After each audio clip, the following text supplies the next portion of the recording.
तो 2025 चतुर्थ श्रेणी की परीक्षा हो गई और अब असली टेंशन शुरू होती है ना, कट ऑफ की। जहां देखो बस 90+90+ की ही बातें चल रही हैं। ये सुनकर तो किसी का भी दिल बैठ जाए। अगर आप भी यही सब सोचकर परेशान हैं तो आज की ये बातचीत बिल्कुल आपके लिए ही है, क्योंकि एक एनालिसिस कुछ एकदम ही अलग कहानी बता रहा है। तो चलिए सीधे मुद्दे पर आते हैं। वो एक चीज जिसने परीक्षा के बाद से ना लगभग हर कैंडिडेट की नींद उड़ा रखी है। सोशल मीडिया हो या कोचिंग सेंटर्स, हर जगह 90+ कट ऑफ की भविष्यवाणियों की जैसे बाढ़ आ गई है और माहौल एकदम टेंशन वाला। लेकिन क्या हो अगर मैं कहूं कि ये सारे अनुमान शायद गलत साबित हो जाएं? जी हां, सही सुना आपने। एक विश्लेषण ऐसा भी है जो इस पूरी हवा का रुख ही मोड़ सकता है। देखिए, ये जो एनालिसिस है ना, ये बहुत ही कम कट ऑफ की बात कर रहा है। और इसके पीछे का तर्क वो ये है कि ज्यादातर लोग कुछ ऐसे जरूरी फैक्टर्स को नजरअंदाज कर रहे हैं जो असल में गेम चेंजर साबित हो सकते हैं। तो ये रहे वो नंबर्स, जरा देखिए। जनरल कैटेगरी के लिए कट ऑफ 75 ±5 सवाल। अरे ये तो 90 वाली बात से मीलों दूर है। तो सवाल ये उठता है कि आखिर इतना बड़ा अंतर क्यों? क्या लॉजिक है इस पूरी कैलकुलेशन के पीछे? अब इस पूरे तर्क का जो बेस है ना, वो वाकई में बहुत दिलचस्प है। और इसकी कहानी शुरू होती है वैकेंसी की संख्या से, जो इस बार सब कुछ बदल रही है। 53,714। सोचिए जरा इस नंबर के बारे में।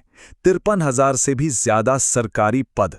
ये कोई छोटी मोटी बात नहीं है। ये एक इतनी बड़ी संख्या है जो इस पूरी भर्ती के समीकरण को ही बदल कर रख देती है। पर रुकिए, कहानी सिर्फ वैकेंसी पर खत्म नहीं होती। ये एनालिसिस एक और बहुत जरूरी बात सामने रखता है, वो उम्मीदवार जो ये नौकरी लेंगे ही नहीं। अंदाजा ये है कि जो टॉपर्स हैं ना, उनमें से करीब 25,000 कैंडिडेट्स ऐसे होंगे जिनका सिलेक्शन पटवारी, पुलिस या किसी दूसरी बेहतर नौकरी में भी हो जाएगा। अब इसको ऐसे समझिए, मान लीजिए 100 मीटर की दौड़ हो रही है। जो सबसे तेज 25 धावक हैं वो फिनिश लाइन पार करते ही एक दूसरी बड़ी दौड़ के लिए निकल जाते हैं। तो क्या होगा? अरे पीछे वालों के लिए पोडियम पर जगह अपने आप बन जाएगी। और बस यहीं पर इफेक्टिव वैकेंसीज का कॉन्सेप्ट आता है। मतलब कागज पर तो 53,000 पद हैं, लेकिन जब ये 25,000 लोग अपनी सीट छोड़ देंगे तो असल में लगभग 78,000 रैंक तक के कैंडिडेट्स को नौकरी मिलने का चांस बन जाएगा। ये एक बहुत बड़ा, मतलब बहुत ही बड़ा अंतर है। और ये चीज हमें एक ऐसे नतीजे पर लाती है जो सुनने में अविश्वसनीय सा लगता है। सोर्स का कहना है कि ऐसा भी हो सकता है कि सीटें खाली रह जाएं। जरा सोचिए, एक ऐसी सिचुएशन जहां जितनी नौकरियां हैं उतने क्वालिफाइड कैंडिडेट्स ही ना मिलें। है ना हैरान करने वाली बात? चलिए अब इस एनालिसिस के दूसरे बड़े तर्क की तरफ बढ़ते हैं। और ये एक ऐसी बात है जिससे शायद हम सब रिलेट कर पाएंगे। परीक्षा के बाद के दावों और असलियत के बीच का वो जमीन आसमान का फर्क, ये हम सब ने महसूस किया है ना। एग्जाम हॉल से बाहर निकलते ही लगता है कि भाई 110 सवाल तो पक्के सही हैं, लेकिन घर आकर जब आंसर की से मिलाते हैं तो असल स्कोर 60-65 पर आकर अटक जाता है।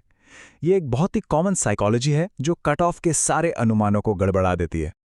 और स्कोर में ये जो गिरावट आती है ना, ये सिर्फ हवा हवाई नहीं होती। इसके पीछे ठोस वजहें हैं। पहली, पेपर के कुछ सेक्शन वाकई मुश्किल थे। दूसरी, एग्जाम के बाद का जो जोश होता है वो हमें जरूरत से ज्यादा उम्मीदें दे देता है। तीसरी बात, कोचिंग की आंसर की और ऑफिशियल की में 7 से 10 सवालों का अंतर आना तो बहुत आम है। और सबसे बड़ा विलन 1/3 की नेगेटिव मार्किंग, जहां 3 गलत जवाब आपका एक सही जवाब भी ले उड़ते हैं। अब इस पूरी कट ऑफ की पहेली को ठीक से समझने के लिए एक छोटा सा लेकिन बहुत जरूरी टेक्निकल पॉइंट समझना होगा, जिसके बिना यह सारी बहसी अधूरी है। ये पूरी की पूरी भविष्यवाणी रॉ मार्क्स पर आधारित है। अब ये रॉ मार्क्स क्या चीज़ है? देखिए, आसान भाषा में ये आपके सही हुए सवालों की संख्या है, नेगेटिव मार्किंग काटने के बाद। इस पर अभी तक कोई भी स्टैटिस्टिकल जादू यानी कि नॉर्मलाइजेशन लागू नहीं हुआ है। ये आपका कच्चा असली स्कोर है। और यहीं पर एंट्री होती है नॉर्मलाइजेशन की, जो अभी एक बहुत बड़ा अननोन फैक्टर है। नॉर्मलाइजेशन का मकसद बस इतना होता है कि अगर अलग अलग शिफ्ट में पेपर हुए हैं तो किसी मुश्किल शिफ्ट वाले कैंडिडेट्स के साथ नाइंसाफी ना हो। लेकिन इसका असर फाइनल स्कोर पर क्या पड़ेगा, ये अभी कोई नहीं जानता। तो फिर इस पूरे गहरे विश्लेषण का निचोड़ क्या है? हमें क्या समझना चाहिए इससे? तो देखिए, मोटे तौर पर यह एनालिसिस 4 पिलर्स पर खड़ा है। पहला, वैकेंसीज इतनी ज्यादा हैं जितनी पहले कभी नहीं थी। दूसरा, बहुत से टॉप स्कोरर दूसरी जॉब्स में चले जाएंगे, जिससे कंपटीशन अपने आप ही कम हो जाएगा।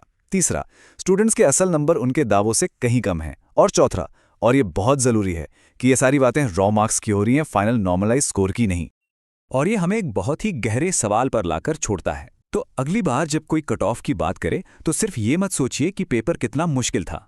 पूरी तस्वीर देखिए, सीटें कितनी हैं, कितने लोग नौकरी छोड़ेंगे और असल में स्कोर कितना आ रहा है।